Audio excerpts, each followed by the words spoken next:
Hi, everybody. This is Mondays with Mike, a weekly video series where I answer questions from people just like you. Here's this week's question. I was watching a video recently, and the speaker said that most of the angst we cause ourselves is the result of the stories we tell ourselves.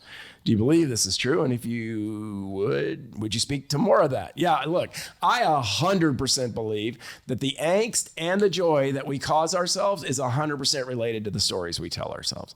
You see, all of us accumulate certain evidence and certain factual data in our life every day. And as a function of that, we create stories. Now, sometimes those stories are fiction and sometimes they're nonfiction. And so what you have to do is look at the evidence that it's true. Have you ever had a situation where you were absolutely sure you were right? You absolutely sure you knew what was going on, only to find out later you weren't even close to being sure what was going on? So what I want you to realize and think about is that the stories we tell ourselves create the emotions that we experience. Those emotions create impulses. Those impulses lead us to act or not act on something, and that action results in some type of consequence. So yes, be very mindful of your stories. Pay attention to your stories and challenge your stories on a fact base, because sometimes we believe things that just feel that way, even though they're not that way.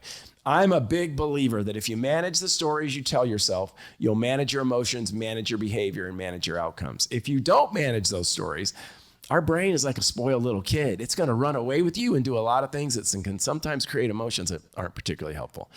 That's it for this week's edition of Mondays with Mike. Thank you for watching, everybody. If you have a question, send it to info@mikestaver.com. That's info@mikestaver.com, and we'll work it in. Take care, everybody. Bye-bye.